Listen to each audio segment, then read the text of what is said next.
Huwag na maingay ha. What's up guys? Welcome to our channel. So, I'm watching here the story of Fat. Then, she reduced and then a yolk. Yummy. So, let's start. Hey, I'm Allison, and I want to tell you the story of how I stopped being lazy, lost 400 pounds, and found the man of my dreams.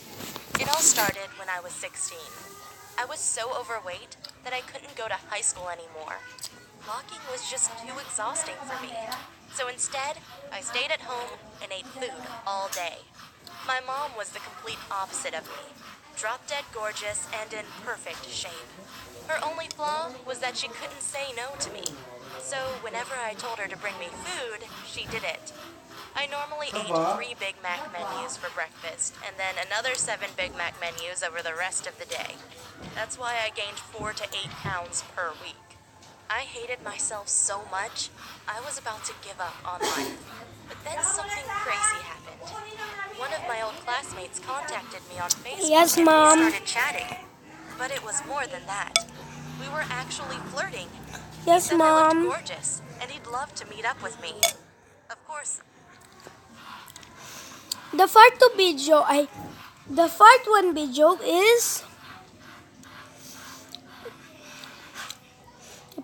video is Bianca OMG runs Lheann vlog season I 2. struggled to believe that a guy as handsome as him was interested in me.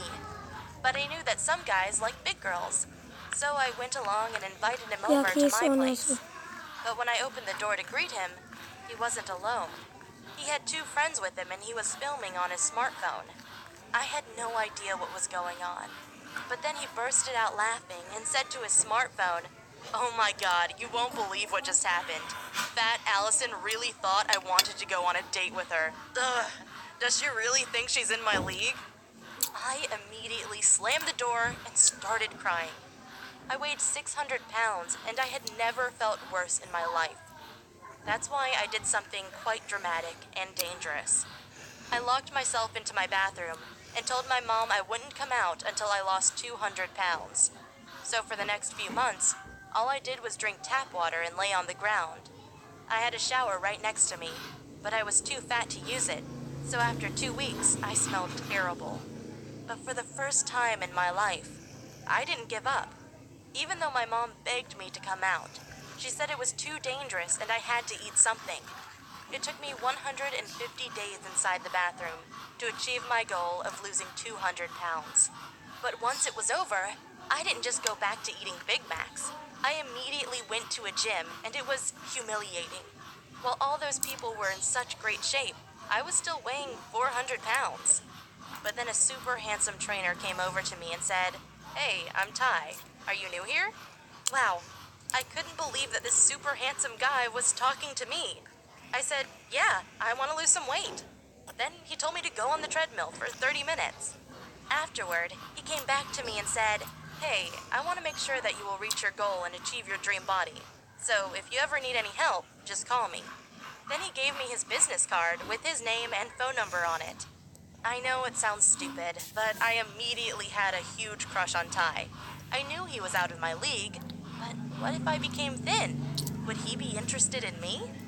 Well, I needed to find it out, so I started going to that gym every single day. Everything was going well until I met my old classmate again, the one who had pretended to like me. When he saw me, he said, "Oh wow, you've lost some pounds, but why do you look even worse now?" And then he started laughing again. I know I shouldn't have cared about his words, but within seconds, he destroyed my whole self-confidence. And for the first time in more than a year, I bought a big bucket of ice cream and ate it within a few minutes. I felt like such a loser and decided to text my fitness trainer, Ty. I wrote, "It's me, Allison, from the gym. I give up. I'll just eat ice cream until I die of a heart attack." I immediately regretted my text to him, but after 5 minutes he responded, "Hey Allison, don't worry. Just give me your address and I'll come by at your home to support you. Everyone needs support sometimes." Wow, I gave him my address and he literally took a 2-hour drive through our city just to come by and support me. When I opened the door, he gave me a big hug and told me to not worry anymore. Then we spent 2 hours laughing and talking to each other. Knowing that Tide cared about me gave me the strength to continue my healthy diet of not eating more than 1,000 calories per day. And then it took me another 18 months to achieve my dream weight of 120 pounds. I was incredibly proud of myself, but I still had lots of excess skin from all the weight I'd lost, so I had to get skin removal surgery. Afterward, I looked amazing. I mean, I wasn't the most beautiful girl in the world, but after all my training, I had an amazing ass and in overall great shape. When I went to the gym the next day, they threw me a small party and everyone congratulated me. Of course, Ty also came up to me and told me how impressed he was by my transformation. But all I wanted to know was if he found me attractive or not. Well, he didn't ask me out on a date that day, but I kept waiting for many weeks. Finally, I had enough and did it myself. I asked him if he wanted to go watch a movie with me. When he said yes, I didn't know if he knew it was a date. But then during the movie, I asked him if he liked me, and he said yes. So I just kissed him, and now we're a couple. He's the first boyfriend I ever had, and I hope we'll stay together for the rest of our lives.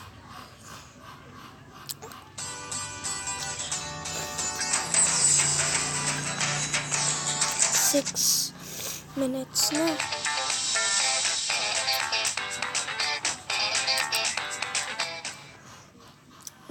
Harap. Hey, Ito I'm naman yung Francesca, isa. and I grew up in a trailer with my mom. Ang galing. We both slept on mattresses next to each other. Palagi ako Because my mom nanonood didn't yun have a job, we were both dirt poor. Look at At age this. 13, I'm my a body subscriber. started to change, Click that. and unfortunately, Click the my post mom didn't like notification that. bell. She often accused I me know of that, trying I to know seduce that. her boyfriends, even though I wasn't even interested in boys back then. It got so bad that she forced me to wait outside the trailer while her boyfriends were I visiting know her, which meant I sometimes had to wait outside all night long, even when it was freezing. And we were living right next to a big forest, and one night a bear wandered out and started walking right towards me. I was petrified and ran into my mom's trailer so I wouldn't get eaten by the bear. Unfortunately, as I ran inside, I interrupted my mom kissing one of her boyfriends. She got really angry and said, "You little witch, you want to steal my boyfriend again? You will regret this." I told her there was a bear outside, but she didn't believe me. And then she did something horrible. She called the cops and told them to pick me up and bring me to an orphanage. I had always tried to be a good daughter and always followed my mom's rules. So hearing her say she wanted to get rid of me broke my heart into a million pieces. All I wanted was her to love me.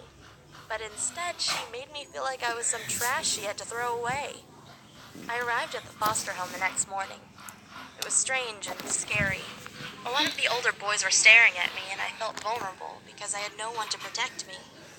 Then I was sent to a dorm room with lots of other girls, and they instantly made it clear that I wasn't welcome. On my first day, when I went into the laundry room, someone locked the door behind me, which meant I was locked in there for 12 hours. There was no toilet, so I had to pee into a bottle. It was horrible. After one of the supervisors opened the door again, I immediately called up my mom and begged her to take me back. I told her I would do anything, even live outside the trailer in a tent if I had to. But again, she didn't care, and her voice sounded so cold. She said, "You got what you deserved for trying to steal my boyfriend from me." And then she hung up. When I got back to my dorm room, one of the girls pushed me against the wall and said, "You won't survive with that pretty face for very long. You have no idea what we will do to you." Well, that was the tipping point for me. Napanood ko na I yun, grabbed my guys. bag and ran out of the foster home and decided to go back to my mom's trailer park. But I knew she wouldn't just take me back. So I cut off all of my hair and shaved my eyebrows off. When she saw me, she asked what had happened, and I told her the other kids had beaten me up and cut off my hair. I secretly hoped she would feel sorry and take pity on me. But she was drunk and called the cops to bring me back to my foster home. Everyone looked at me like I was crazy because I had cut off my hair. I knew I wasn't safe at this foster home unless I made some friends.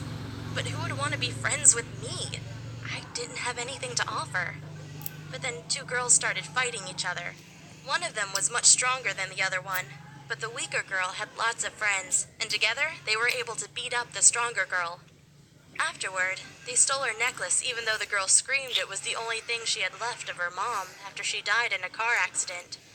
She was crying like crazy, trying to get it back, but the girls wouldn't give it to her and then they ran away.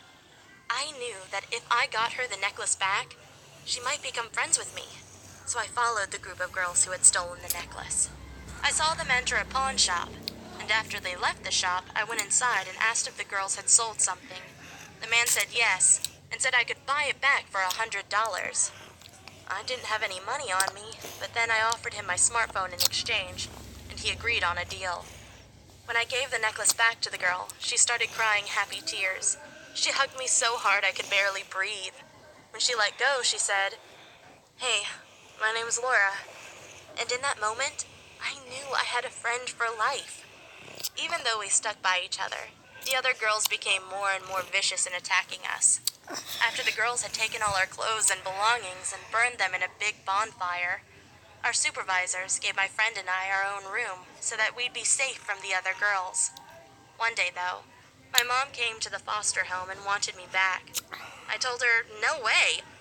I mean, I needed to protect and support my friend Laura, just as she was protecting me. But unfortunately, I didn't have a choice, and my mom and I moved to a different trailer park in a different state in the U.S. So I was too far away to visit Laura, and I never saw her again. I don't even remember her last name. It makes me sad to think that those mean girls might still be making her life hell. I hope she's doing fine. Laura was the first person in my life who truly cared about me and made me feel like I mattered. I'll never forget you, Laura. I wish I could thank you for being the only friend I ever had. Hey, I'm Robert, and I've always been very good looking. I'm not saying that to brag. It's just that every single girl in my high school wanted to date me. I was young, and of course, I chose the hottest girl. Her name was Rebecca, and all I had to do was say hi to her. She immediately responded, "Oh my god, hey Robert!" And a few hours later, I made out with her. Afterward, we dated for 2 weeks. But I didn't actually like Rebecca. All she did was gossip and trash talk her own friends. At one point, I had enough and broke up with her. So I it's could have enough, found another guys. gorgeous girl, but I Just liked like Elsa yours. the most. She was my chemistry partner. Please like, share, subscribe, and the post notification bell so you do not miss our new video. Please like, share, subscribe, and click the post notification bell for shout out. Shout out nga po pala kay Lheann. Yan na. Kahit hindi ka nagko-comment. Yan po. Nag-subscribe po kasi yata sa akin. Bye! And I simply enjoyed talking and hanging out with her. Was she pretty?